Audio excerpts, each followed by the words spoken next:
हाँ जी बच्चों, तो अब स्टार्ट करते हैं death of a partner chapter. अभी हम लोगों ने retirement of a partner complete करा। डेथ ऑफ अ पार्टनर लगभग ऑलमोस्ट सेम है जैसे कि हमने रिटायरमेंट ऑफ अ पार्टनर करा। एक बार चेक करो, ये फॉर्मेट आपको याद है। सबसे पहले आप क्या लिखते थे? बैलेंस ब्रॉट डाउन, रिजर्व्स को बांटते थे, रिवैल्यूएशन का प्रॉफिट लिखते थे, गुडविल को ट्रीट करते थे। डेबिट साइड पर आप अगर कोई एसेट राइट ऑफ कर रहे हैं तो वो लिखते थे। याद है वो एसेट्स कौन कौन से राइट ऑफ करते थे? गुडविल, एडवर्टीजमेंट, सस्पेंस और पीएल। इसके बाद डेबिट साइड पर ड्राइंग्स आ सकता था। अगर वो कैश में तो टू कैश, और अगर कोई एसेट लेकर जा रहे पार्टनर तो वो एसेट का नाम लिखते थे। आप इतना याद है आपको? इसके बाद आप क्या करते थे? जो रिटायर हो रहा है उसका लोन बनाते थे या उसको पेमेंट करते थे, या दोनों का कॉम्बिनेशन हो सकता था। याद है? और गुडविल की पोस्टिंग डेबिट साइड पर भी होती थी। एक बार मैं आपको रिकॉल कराता हूँ, अगर बी रिटायर होता था तो नॉर्मली पोस्टिंग क्या करते थे आप? बाय ए और बाय सी बी के अकाउंट में, और डेबिट साइड पर वाइसी वर्सा टू बी लिखकर ए और सी के अकाउंट में डेबिट करते थे। याद है आपको? उसके बाद आप ए और सी के कैरी डाउन्स निकाल लेते थे क्योंकि बी रिटायर होता था। फाइन। अब रिटायरमेंट और डेथ में बेसिक डिफरेंस क्या है बताओगे आप? रिटायरमेंट हमेशा ईयर एंड पर होता है, फाइन, या first date of the new year होता है। लेकिन अगर मैं डेथ की बात करूं तो क्या ऐसा आपको लगता है कि अगर कोई पार्टनरशिप में है तो भगवान उसको 31 मार्च को ऊपर बुलाएंगे? ऐसा नहीं है। डेथ किसी भी दिन हो सकती है। फाइन। नॉर्मली वो आपको मंथ एंड पर देंगे या 15th ऑफ एनी मंथ देंगे। तो डेथ, पहली बात तो है कि वो रैंडमली किसी भी दिन हो सकती है। और दूसरी बात, डेथ में क्या होता है बच्चों, जब भी कोई पार्टनर रिटायर होता है, आपको याद होगा, आप उसी पार्टनर को पेमेंट करते हो, या तो उसी का लोन बनाते हो या उसको पेमेंट करते हो। लेकिन जब डेथ ऑफ अ पार्टनर होता है ना, तो उसको हम लोग लोन उसको नहीं पे करते ना, उसको कैश पे कर सकते हैं। उसका जो पैसा है वो उसके एग्जीक्यूटर्स को पे करना पड़ता है। किसको पे करना पड़ता है? एग्जीक्यूटर्स को। ये सारी चीज़ें आप समझते हैं, ध्यान से देखो, ये फॉर्मेट आपको अच्छे से याद है ना। अब मैं इसको स्विच कर रहा हूँ डेथ ऑफ अ पार्टनर के अकॉर्डिंग। ध्यान से देखो,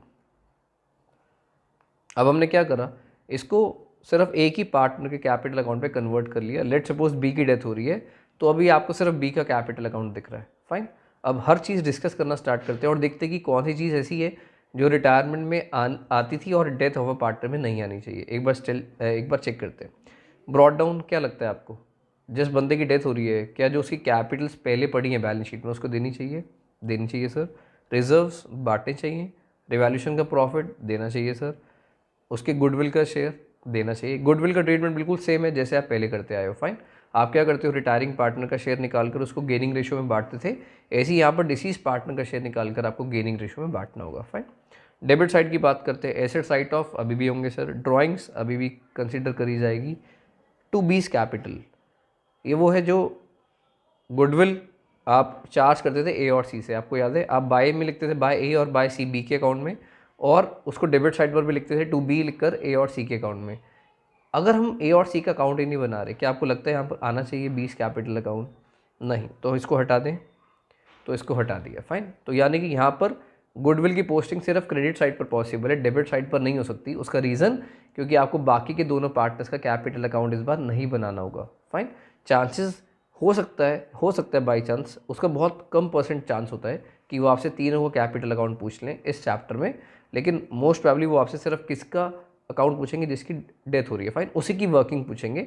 तो उसी के लिए मैं आपको पार्टनर्स कैपिटल सिखा रहा हूँ। क्या मेरी बात क्लियर है आपको? इसके बाद की बात करते हैं। हम लोग क्या बनाते थे जो रिटायर होता था उसका लोन? अभी मैंने आपको बताया कि अब जिसकी डेथ हो गई है तो उसके नाम से आप लोन नहीं बनाओगे। अब जो भी पेमेंट करनी है आपको या जो भी लोन बनाना है वो उसके एग्जीक्यूटर के नाम पर बनेगा। तो हम लोगों को यहाँ पर क्या लिखना होता है? टू बीज एग्जीक्यूटर्स अकाउंट। क्या लिखना होगा? अभी हम वही सपोज करके चल रहे हैं कि बी की डेथ हो रही है, तो हम लोग क्या लिखेंगे? टू बीज एग्जीक्यूटर्स अकाउंट। इतनी बात क्लियर? अच्छा, इसके बाद के कैरी डाउन्स आने चाहिए।